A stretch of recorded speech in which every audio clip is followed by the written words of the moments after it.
वंदे मातरम।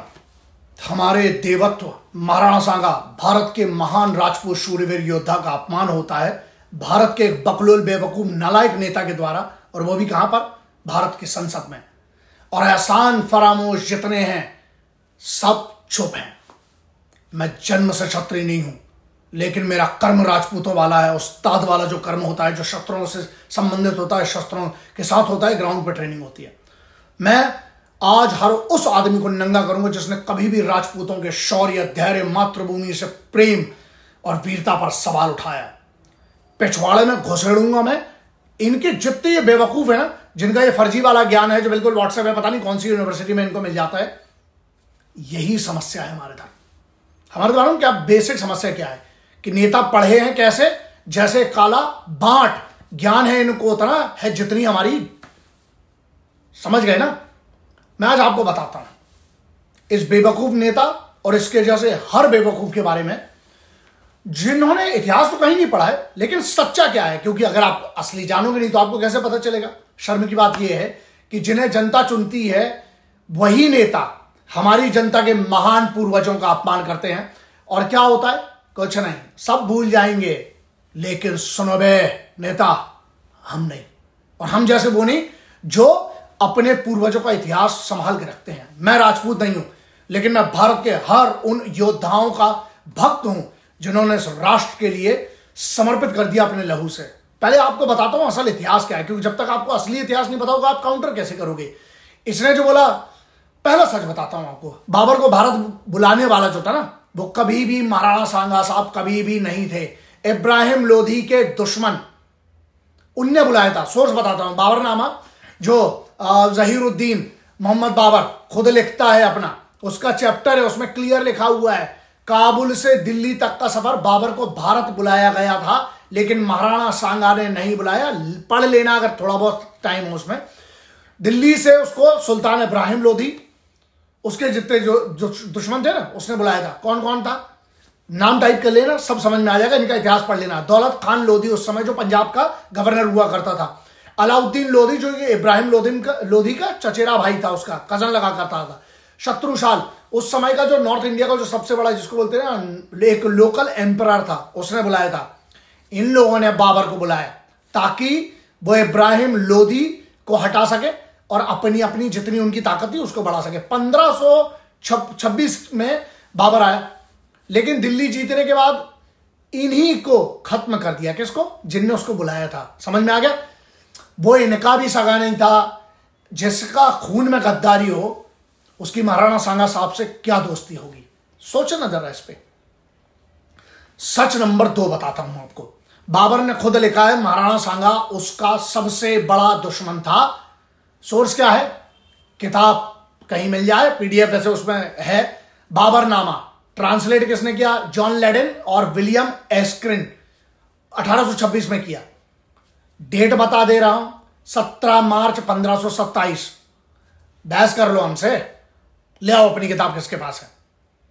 लल्ला ऐसा है, खानवा का युद्ध पढ़ना, फिर आना हमसे तर्क करने के बाद। बाबर खुद लिखता है अगर राणा सांगा के लोग उसका साथ नहीं छोड़ते और हमारे साथ नहीं देते, मतलब बाबर का साथ नहीं देते, तो मुगलों का भारत में कोई भविष्य नहीं था। कौन लिख रहा है? बाबर खुद के बाबरनामा में लिख रहा है। आयोडेक्स चार्ट के जो भी चार्ट के लिखा। मेरा सवाल ये बताओ, जिससे महाराणा सांगा खुद पूरी ताकत से, अपनी ताकत से लड़ रहे थे, वो कहां से दोस्त हो सकते हैं बाबर के, है ना। अब सच नंबर 3, फैक्ट चेकर्स की उनकी बात कर रहे हैं। महाराणा सांगा ने बाबर को मिटाने के लिए सबसे बड़ी सनातनी हिंदू सेना तैयार की थी। क्यों की थी? हवाबाजी नहीं करते हम। सोर्स है मुंतखब उत तबारीख अब्दुल कादिर बदायूनी ने लिखा अपनी किताब में। उसकी किताब है 1527 में। उसमें खुद बता रहा है कि खानवा युद्ध का असली इतिहास क्या है। ये तो कौन है? ये तो इतिहासकार है। अगर महाराणा सांगा ने बाबर को बुलाया था तो उसके खिलाफ अपने सबसे बड़ी सेना, उनके जो हिस्ट्री की थी, वो क्यों बनाई? सोचा इसको? इसका जवाब दो। बड़ा भयंकर बेवकूफ ज्ञानी लोग है इसका जवाब नहीं है ना, क्योंकि तुमने क्या ना, पता नहीं क्या चाट के क्या पढ़ा है। अब सच नंबर 4 बताता हूं। बाबरनामा में कहीं पे भी नहीं लिखा है कि महाराणा सांगा ने किसको बुलाया? बाबर को बुलाया। पढ़ लेना बाबरनामा। जहीरुद्दीन मोहम्मद, जिसको बाबर खुद ने एक एक बात लिखी है, छोटी छोटी बात लिखी है 1519 से लेकर 1526 तक। जो अपनी छोटी छोटी बड़ी बड़ी बातें लिख रहा है वो अपने बुलाने वाले को भूल गया। क्यों? खुद की किताब में।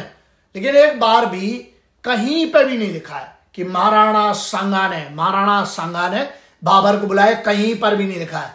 अगर सांगा ने बुलाया था, अगर महाराणा सांगा ने बुलाया था, आप खुद सोचो, तो बाबर क्यों नहीं लिखता? क्या भुलक्कड़ था, गजनी था, डरता था कि नाम लिखने में पेशाब निकल जाती थी? अब वो बात सच है, बिल्कुल सच बात है।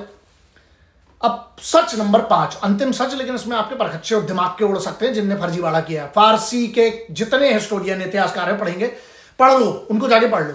बुक सब लिखते हैं कि बाबर जो है सबसे बड़े दुश्मन मानता था, और कोई भी पत्र कहीं भी महाराणा सांगा ने कहीं पर भी नहीं लिखा है कि बाबर कहीं पर भी कि महाराणा सांगा साहब ने उनको बुलाया था। सब मनगढ़ंत है। बकलोल इतिहास पढ़ लेना, उसके बाद हमसे आना, या जिसने पढ़ा हो उससे पूछ लेना। तारीखी फरिश्ता में मोहम्मद कासिम हिंदू शाह फरिश्ता क्या लिखता है 1526 से लेकर 1527 के बारे में, पूरा का पूरा। यह कासिम फरिश्ता, उसका चैप्टर 3 है, वो क्या लिख रहा है चैप्टर 3 में? बाबर ने दिल्ली और आगरा जीतने के बाद असली चुनौती, अपने उसकी किताब के हिसाब से लिख रहा है, असली चुनौती फरिश्ता कहता है महाराणा सांगा को पाया कि वो सबसे बड़ा, महाराणा सांगा जो है बाबर का सबसे बड़ा दुश्मन है। तो क्या होता है? और वो ये भी लिखता है कि महाराणा सांगा का नाम सुनकर बाबर डर जाया करता था। खुद अपनी किताब में लिख रहा है फरिश्ता। सवाल यह है देशभक्तों से, जितने संगठन है हमारे राजपूतों के, राजपूत भाइयों के, क्यों आप चुप हो? इतनी हिम्मत कैसे कोई कर सकता है कि राजपूतों के इतिहास को मरोड़कर देशभक्त क्षत्रियों को, राजपूतों को गद्दार कह देता उधर सांसद में, कि उनके जो वंशज है वो गद्दार है, और सब चुप रह जाते हैं। इसी के साथ मुझे ये नहीं दिखा कभी भी, किसी का भी जवाब नहीं दिखा अभी तक। तो क्यों? क्या हो गया? राजपूतों, और जो जिन पर राजपूतों का एहसान है, मैं भी हूं उनमें से, इसीलिए मैं कह रहा हूं महाराणा सांगा साहब भारत का गौरव थे, और हैं और रहेंगे। जिसने भी उनका अपमान किया है वो असली गद्दार है। सुन बे नेता, मेरा जो जहां जैसे जब उखाड़ते बने ना, उखाड़ लेना। यहां बात यह आती है कि क्यों नहीं हम इकट्ठे होते। यहां तो बात उनकी है ना जिनने इस देश के लिए अपना रक्त दिया, रक्त रंजित होकर इसलिए लड़े वो वहां पर कि आज मैं आप एक अच्छी सांस ले सकें। लेकिन दुख इस बात का लगता है कि आप आज चुप हैं, और जितने लोग चुप हैं ना, सब नपुंसक हैं। मैं अपने आप को कर्जदार अगर नहीं मानता राजपूताना पूरी साम्राज्य का, चाहे वो परावल साहब से लेके, मैं तो सब पे बात कर सकता हूं। मैंने थोड़ा बहुत जितना पढ़ पाया हूं, रोंगटे खड़े हो जाते हैं हर बार इनके बारे में सोचता हूं। तो अब ये आपकी जिम्मेदारी है, आप क्या मानते हैं? जय हिंद, जय राजपूताना, जय जय भवानी, हर हर महादेव, भारत माता की जय।